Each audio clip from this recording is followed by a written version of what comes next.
fa tatou me mua fai tatou mo le wai ai aua le fa tatou masani be ma le ai tatou ai le fai o le fafango mo le ma fasimoli lulu pe ia saulola ia fai le pele sanitizer sanitizer tatou lima pe mo la fanu le fasimoli yeah. Good morning, you three. Tamma tino Singapore. What to Singapore? That to say, Nisi for me. Pay al tawilo se mo tiro len al campo la le feri alla fuolo to ye. Oi. Le pa ui. Mal si pa ui. La no pa ui. Mal si foi idea. Si tabe la no pa. Wala no pa ui. Oa. La tato sa idila ia fōlingo pau nei fa palangi tato upule tau so e on the properties of this rubber pants okay elastic me kama lanu mea mata green to ia vai elastic me amanisi mete se nei lo pa ai vai fo ia e vai fo le pa a fela tato tonu o se ilo oi ale o tua tato tonu o tito ia pai ta fa si tato tonu o tato fa tusa folinga mawinga oni vaenga o meanga osi oi le ala wo ka ko straight por ala fo le wei o le on the word of materials po le lalo langi o mea ngaosia no binga strength fia na ala fua fa ala fua na fa la tatui in be soni tatui la fa pi le lunga fa pi lunga la tato wola e su man tato mea ngaosia su no se va hengo mea ngaosia tu sa tato mane fa tu sa ba hengo mea ngaosia te tato wola po ala tato mea ngaosia te tau o se va henga the same tato ia ela mo no lu au mo mai ia mea ngaosia o va henga le mea ngaosia fa mato la singo se tasi e mai mea ngaosia no walu au mai la singo ola look take apa olea sipun ia foio fau amata la singo te vera mea what could be one name that we could give all these to all these resources olha metals o metals po metali yeah metals po metali wo me pula metals tu la no ta tora para le pula le tu sala o me nga o si ai o ta to fitfia pere fica wi le tu sala ta to me nga o si le wo me temni o metals ta ta fla e fa tusa yes puni e se fa matara me falling o ulo le e ila e la mole e ilo wata si puni sawa e ila fo si puni le stringa metolia per sta puni o tita vai ilo so waka e pere ai si me falling fa matara me falling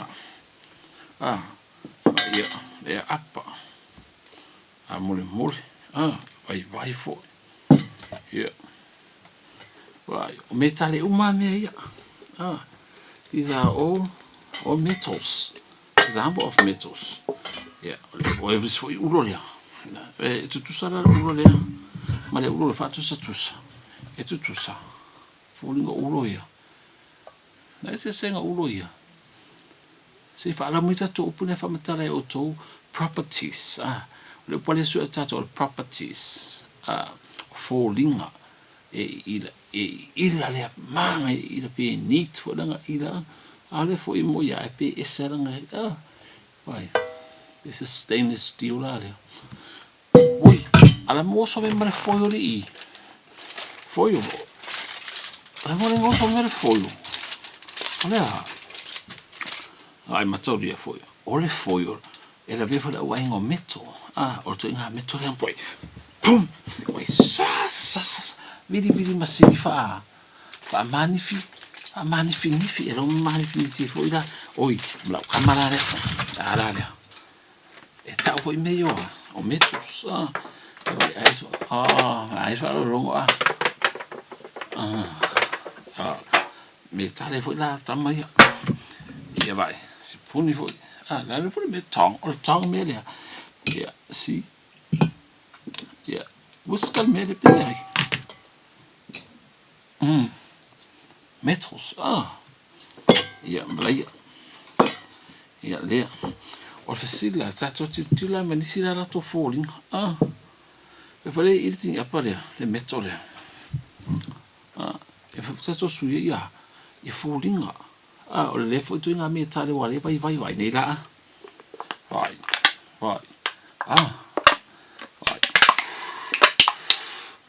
a suia falling o metale le ai ma fai na to o mi fa per ulo le e ma fai e fa per le faule e ma fai si fau falling o me e isi me tale e le ma fai na e tang fo nga pent o spungi ne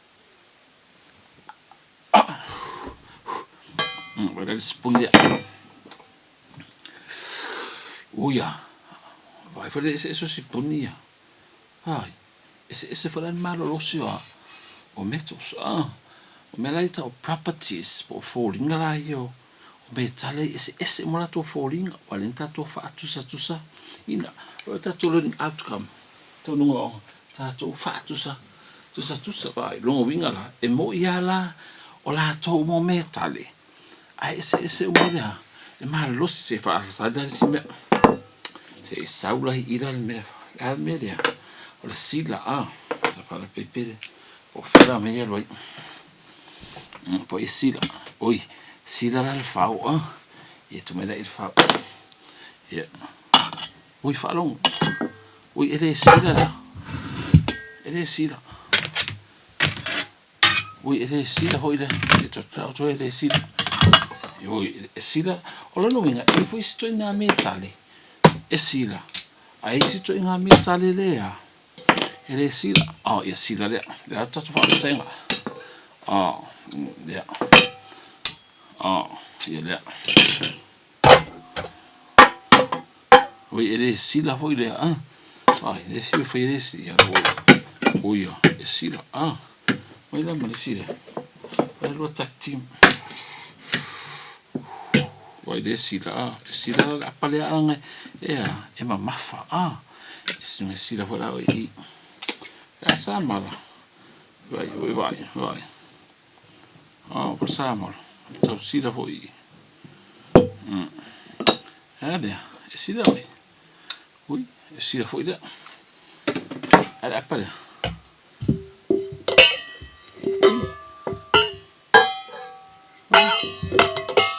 ele sila ya wa ata pulu e si va in mere sila e si va in pe fu molto tonu ya o tonu in media pa e sila ai tona tu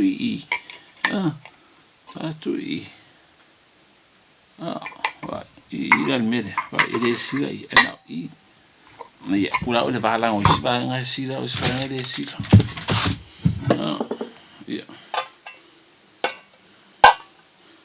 e va pena fala i falling ala essera to nga o mere fai i me tale le fai i esse foi i esse se vai e sila la me tale i fai i ai le sila me tale le i sa wala ngol fausanga le o voi fausanga le o voi e vai foi pipi sila i ia io o nisi la io fōlinga sanga la ia o fōlinga ia lo no winga stas fo a wala fenta to fa tu sai nai ia fōlinga o properties o metali o metals e isi e ngau ngo fie vai ja singa ngo fie e si fiu ngau no e vai dan metali le ma lo si metali le e isi metali ia e pipi ile sila a isi metali e le pipi ile sila wa tatu titila ni sila metali tali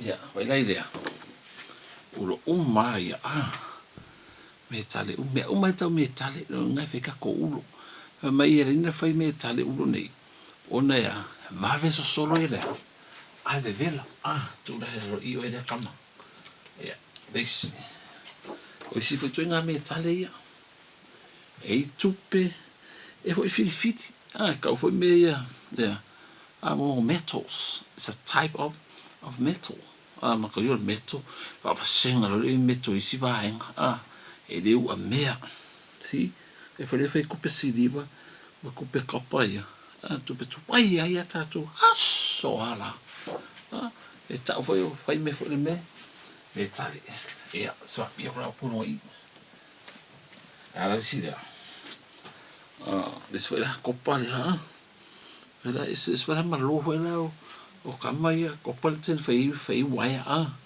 copa la inte fai waya fo ia vai ia ma mea malo ia tene fai fale o me pa ia tene fai fale e fa malo se foi sima la fa pinu ka o kamai stasia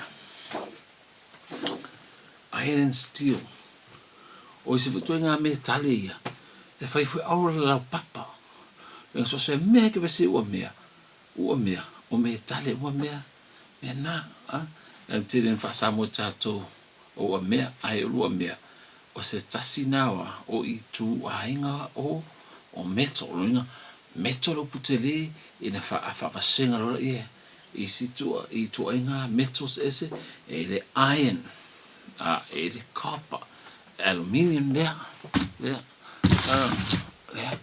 ve o mera tu la luta tu mera ta mo lo lai tu ala mera ko ko lesa oiro mo tu ta mera ko ko lesa tu sa oiro. When you want to hammer a nail into wood, a hammerhead of metal is good. You need something that's hard enough to hammer out the metal stuff. Choose your materials carefully. Think about all of their properties. You wouldn't wear paper clothes in the rain, or use wood in a window pane.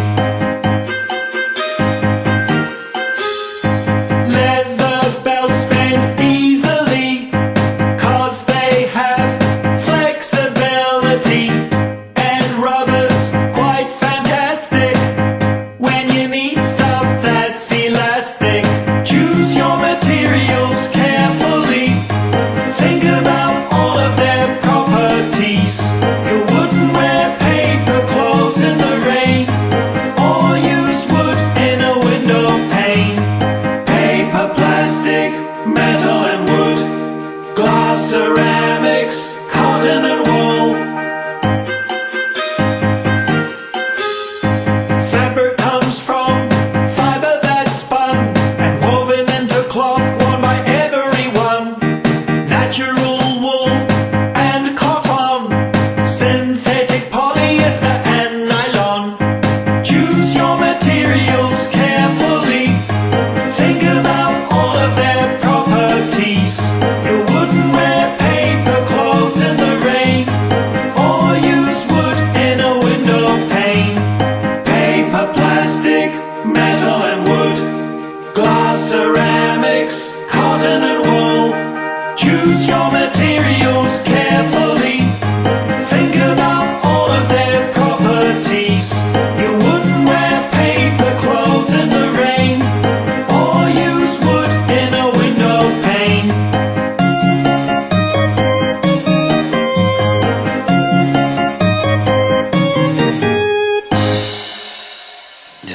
Au ma e koko rice. Ya, mai la ita tu sila ta to ba ngala yo me ngos ya. Lo ka ko umala metale. Tu esela metale. So me la I plus of plastics. Me ya. Of plastics. Ala fo me le fa me learning outcome ton unga o ngai feta to. Fa tusa. Winga o plastics o me. Ai se tu wine. Lo winga. Ta tu mata le falling apa. Falling mata winga lai po properties. Ia vai me property le container le screen ya. Vai. La mole. E lanu pai. Lo properties that not container screen. Yeah, I had this container there. The Sunday for me. The Sunday lo Sunday. Emma Sunday lo Sunday. It is Sunday on Sunday. Do it often. It is on Sundays. Okay. Iko kang kako. It's smooth. Makalifa ang kako senses. Di man family one. If you kako senses. If I ngalang ay so kako properties. Okay. It's smooth. It's white. It's round. Elio. Yeah. I'm up here.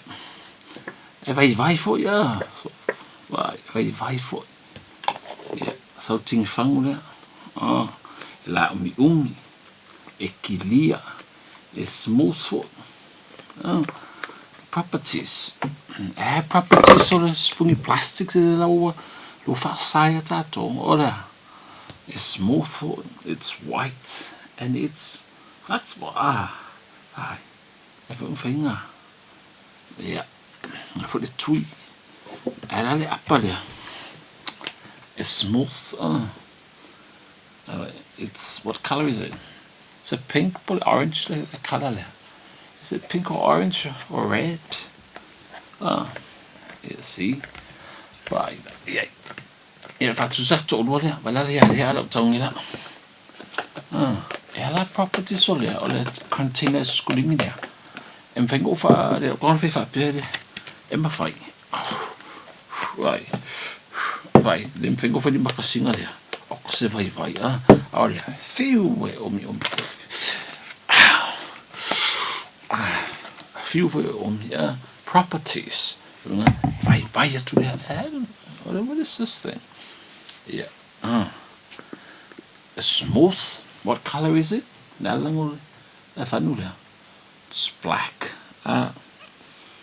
Yeah. Print with white prints. By prints. So that's how you explain the properties of a material. Yeah. So let's see property there.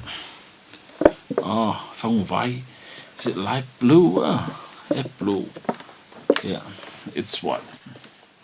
It's smooth for it's sort of rectangular.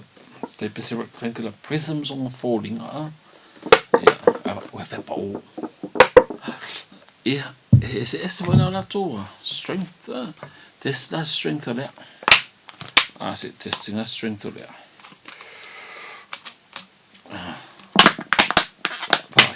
Vai for that. Vai. Well, see, property. Yeah. So yeah. Avere pua. Vai for. Cos'è vai. There. Singa malo sala pale.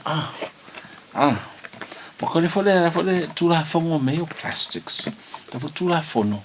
Le fai tato e sani tu asuna inia ni me ai vevela so se plastic lava, okay? E fa sa ona so se ni me ai lai vevela. Esa fa sa ina so tu me ai vevela. Esa io wa fo ia su ton ia makolonga liki me fa fo vai da au chemical lea. Lengo se plastic ia la tulo oi. La oi. Ai fa tase to ma oi malea. Ma vai la aunga ia o me se taimi o matua oi ia fatu a dia ilo lea. O le mai nei o peki ai de cancer o ni si mai fa pena o no lea. Me ia fata mata to le lo ai ta to mata dia ai lo oi mai putu. O momai. Lominga. To angala o le haonga. To angale o le haonga. Ma fai ana ngali ta tole sona e fai atu. Na ero le fata itai. Oilo. A fai tu le sona. O to ye 3. Fata itai le fali. Oilo. Ele fa pea. Na le te mea fai le sona e umalo uma. Ai o kako ko e po ia kako le menga fai le ai. Umaloa. Ta kroa. Mom, Dad, I want to swim out the velanga con containers.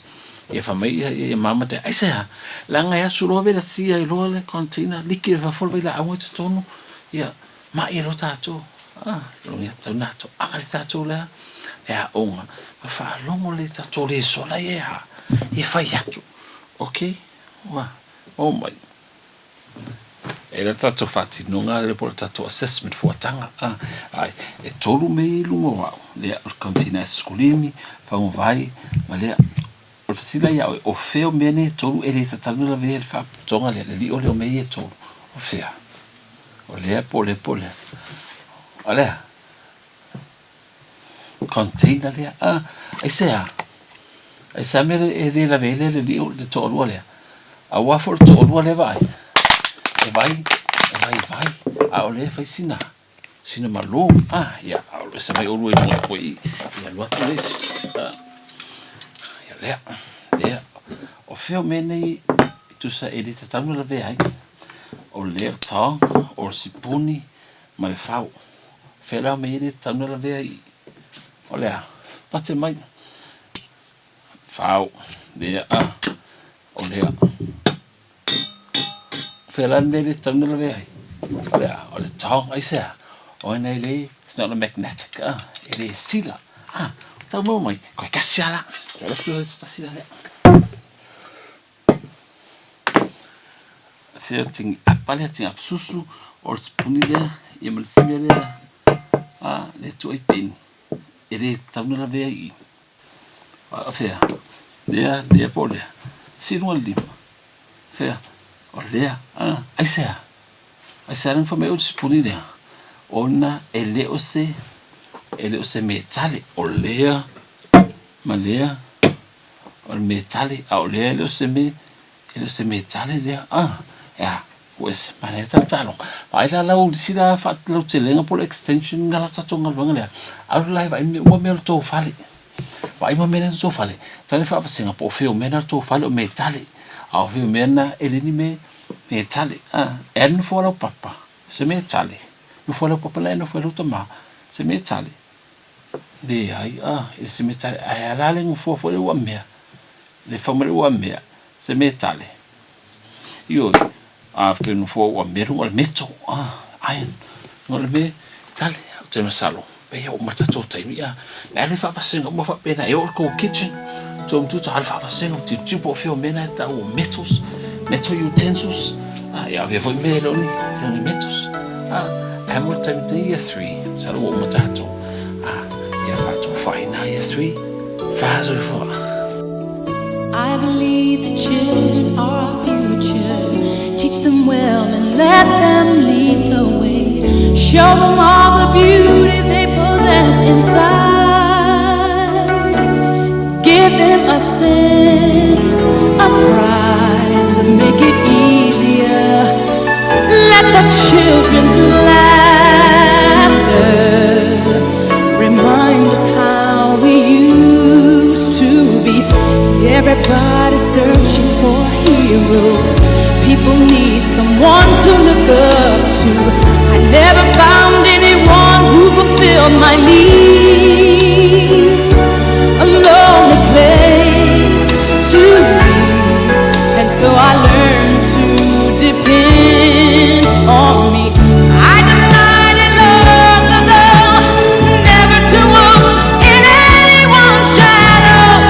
If I fail, if I succeed, at least I live as I believe. No matter what they take from me, they can't take away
the way. Show them all the beauty they possess inside. Give them a sense of pride.